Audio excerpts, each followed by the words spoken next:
मेरी सामान्य से गुजारिश है कि जरा खामोश से बैठिए आप। आज हमारे लिए बड़ा मुसर्रत का दिन है, जहाँ पे हमारे बीच में नाना भाऊ पाटोले साहब मौजूद हैं। इसका तारुफ सही तरीके से नहीं हुआ। ये महाराष्ट्र के प्रदेश अध्यक्ष है कांग्रेस के, जो हिंदुस्तान की सबसे पुरानी पार्टी है, जिस पार्टी में जंग आजादी में हिस्सा हुआ।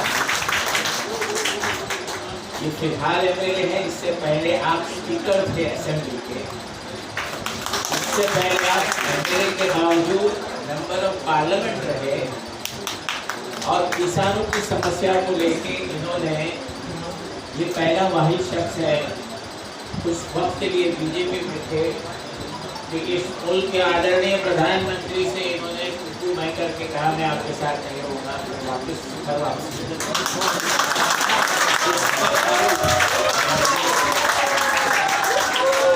मैं माजरत चाहूँगा कि आपका तारुफ सही मानों में नहीं हुआ। ये भी एक मार्जिनलाइज्ड कम्युनिटी से इनका ताल्लुक है, इसलिए भी, और इनकी जो पार्टी है, मैं गैर सियासी हूँ, लोगों को पता है कि मेरा झुकाव कांग्रेस की तरफ है, लेकिन मैं बताता नहीं हूँ इसलिए कि मैं बहुत बड़ा इलाके का जिम्मेदार हूँ। और वो सारी खूबियाँ जो सबको लेके चलने की खूबियाँ है उस कांग्रेस पार्टी में है, एक सही शख्स सही कुर्सी पर बैठा है। आज आप बहुत ही बिजी होने के बावजूद, तिलक भवन से यहाँ तशरीफ लाए ट्रैफिक होने के बावजूद, ये बताता है कि यूनानी तिब्बत यूनानी के लिए, और खास करके क्योंकि ये माइनॉरिटी कंसेंट्रिक मेडिसिन है, इसके फरोग के लिए जो भी हो सकता है करना चाहिए, वो आपकी हाजिरी ने आज बताया कि हम इसके फरोग के लिए काम कर रहे हैं। आज हमारे एक बहुत ही मशहूर यूनानी सिस्टम के अजमल खान साहब, उनका यौम पैदाइश के दिन है, तो भारत सरकार इसको यूनानी में बनाती है। और इनकी भी वाबस्तगी आपके हमारे कांग्रेस पार्टी से रही। जंग आज़ादी में आप अंदर बाहर होते रहे, खिलाफत मूवमेंट में आपका बड़ा रोल रहा, और इन्होंने गंगा जमनी तहजीब की एक मिसाल कायम की। करोल बाग में जो पहला मेडिकल कॉलेज बना का, वो यूनानी और आयुर्वेद एक साथ में बना। ये उस दौर के लोग थे जिन्होंने हमें रास्ता दिखाया कि हम सबको मिलकर साथ में चलना है, साथ में चल के आगे बढ़ना है। ये जंग आज़ादी के लोगों ने उस वक्त ये ख्वाब देखा था कि हमारा हिंदुस्तान एक ऐसा मुल्क बने, हालांकि नहीं है ऐसा। I still confess to everyone in different parts of the world I travel, I maintain that India is the best country for all kinds of minority religious countries. लेकिन आजकल कुछ फिजा और डायरेक्शन में चली जा रही है। तो हमारे उस्मानी साहब ने कुछ बातें कही, उसका मैं थोड़ा एनालिसिस करके बताऊंगा। हमारी जुबान पे, जो हमारी जुबान उर्दू है, ये हमारी जुबान नहीं है, इस मुल्क की जुबान है। ये सिर्फ मुसलमानों की जुबान नहीं है, इस सब हिंदुस्तानियों की जुबान है। इसको किस तरह खत्म किया जाए, एक नया शोधा छोड़ा है इन्होंने कि यूनानी मेडिसिन के अंदर जब दाखिला होता है तो उर्दू कंपलसरी होता है सब्जेक्ट, क्योंकि पढ़ाई उर्दू में होती है। उन्होंने एक नया शोधा छोड़ा कि नहीं, उर्दू में नहीं और ज़बानों में हो।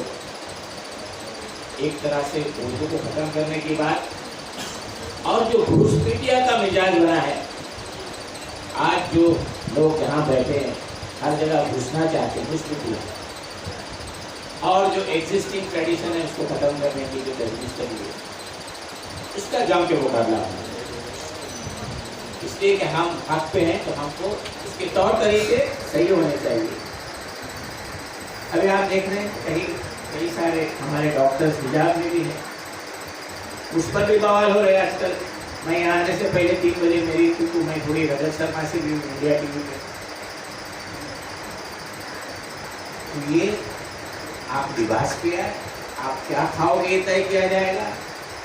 आपकी जुबान पे भी वो कहेंगे उस तरह से होगा, ये नहीं होगा। और यूनानी मेडिसिन की मैं बात बताऊँ डॉक्टर साहब, जो आयुर्वेदा के क्यूरिकुलम का सिलेबस है उसी तरह का सिलेबस यूनानी का है, और वही यूनिवर्सिटी इनको इनकी एग्जाम देती है, डिग्री होती है।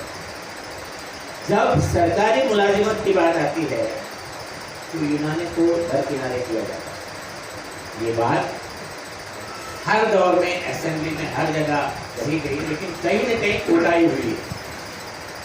देर है दुरुस्त है, अगर नेक नियत है तो क्यों नहीं। और खास करके नाना बाबू पाटिल साहब का यहाँ बोलने को ये मेरा अंदाज है, ऐसा अब सही भी है शायद, ये one of the most powerful person who can carry. आप डॉक्टर जो तो बड़े होशियार लोग की हो, समझदार भी हो, तो सही आदमी को बुला लिया है। तो आप नाना पटोले जिंदाबाद, नाना पटोले जिंदाबाद, नाना पटोले जिंदाबाद। नफ्स पकड़ के पता कर लेते हैं क्या है, तो इनकी नफ्स भी आपसे पकड़ ली और आपकी नफ्स इनके पास भी है, तो इंशाल्लाह काम खोलने में कोई प्रॉब्लम नहीं आएगी। और यूनानी डॉक्टरों ने जो काम अंजाम दिया पाटोले साहब इस कोविड में, कि मैं भी एक डॉक्टर हूँ, मैं MD मेडिसिन हूँ, मैंने आला तालीम अमेरिका से हासिल की है, लेकिन लोग का समझना ये है, एक मैं आपको कंफ्यूजन दूर करूँगा। हमारे पैथी के लोग जो है मॉडर्न मेडिसिन को, वो ये समझते हैं कि वो सब हम कुछ है, ऐसा नहीं है।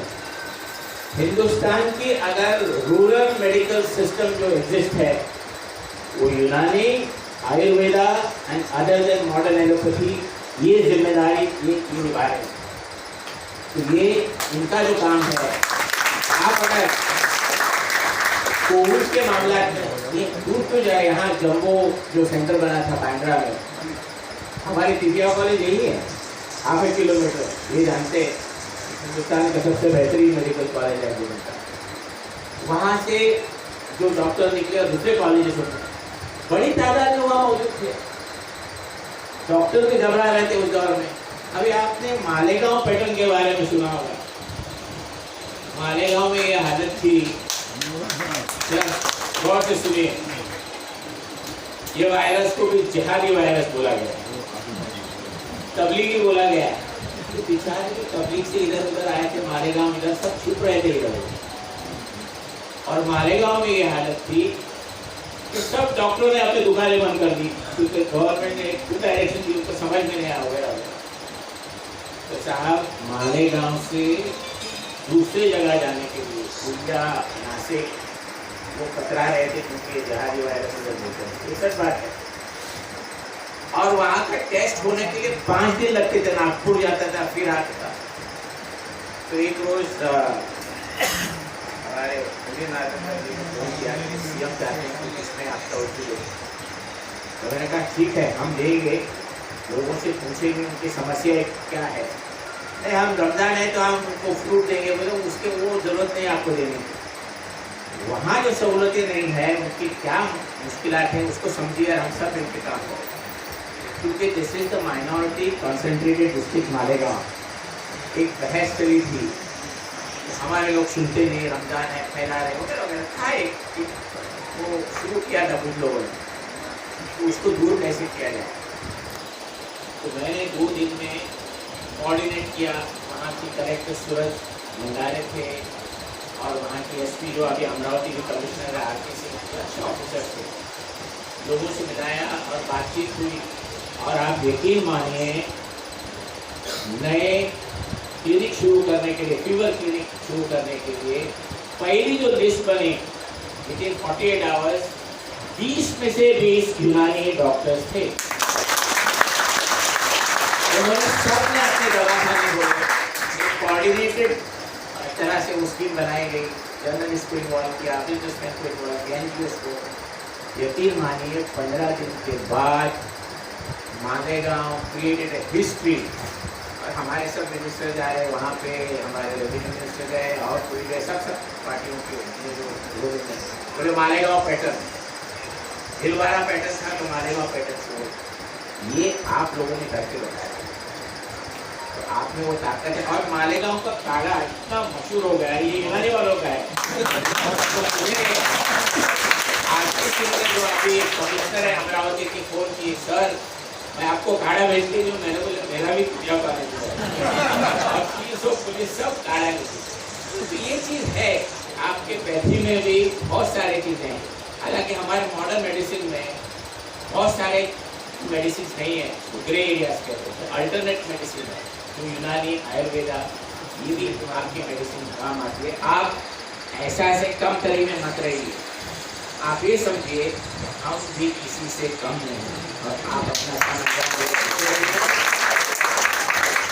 मैंने खास बहुत सारे आज हमारे बोर्ड मीटिंग थे वो छोड़ के मैं यहाँ इसलिए आया कि यूनानी से मुझे एक लगाव है।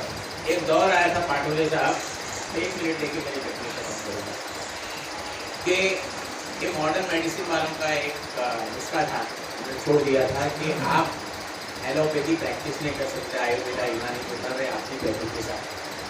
तो एक बिल आ रहा था पार्लियामेंट,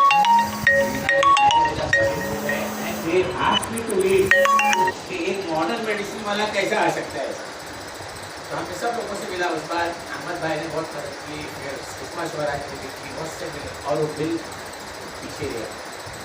इसी तरह से हम चाहेंगे कि वो उर्दू का जो मामला है यूनानी में, इसमें आप जरा लीड लीजिए, हम आपको और मेरा अखलाकी फर्ज बनता है कि मैं सदर अंजुमन हूँ, तो पहली बार मेरी इनकी गुफ्तगू हो गया, हाफ ए सेकेंड अंजुमन के बारे में कहूँगा। अंजुमन वॉज एस्टैब्लिश इन 1874, आज 148 साल हुए। अलीगढ़ से 1 साल पहले, और अलीगढ़ से बड़ा इदारा हिंदुस्तान में माइनॉरिटीज़ का secular organisation, largest in India, 1,10,000 बच्चे पढ़ते और करीब 97 इंस्टीट्यूशन है। एक मिसाली इदारा है, तारीखी और इसको कहते हैं कि मेयारी, दैट इज ऑफ एक्सेलेंस। जो आज बवाल है सबका साथ की जो बात करें, हम तो सबका साथ उस जमाने से लेके है। इट्स ए सेक्युलर ऑर्गेनाइजेशन, हमारे टीचर्स हैं, हमारे फैकल्टी, 3,500 फैकल्टी है, सब मिक्सड है, हर बंदा मौजूद है। देखिए ये भी बात समझ के लीजिए, हम चाहेंगे उनको सेक्युलर बनना चाहिए, इनको कहेंगे और मैं सेक्युलर नहीं बनूंगा तो नहीं होगा, हमको भी सेक्युलर बनना चाहिए, तभी सेक्युलर। ये मिसाल अंजुमन की, अंजुमन के फाउंडर जस्टिस बदरुद्दीन तैयब जी इंडियन नेशनल कांग्रेस के 3rd प्रेसिडेंट थे और मद्रास सेशन उन्होंने प्रिजाइड किया था, और ये पहले वाहिद शख्स थे ब्रिटिश इंडिया के अंदर, पहले हाई कोर्ट जज of Firangi high court of दोस्त।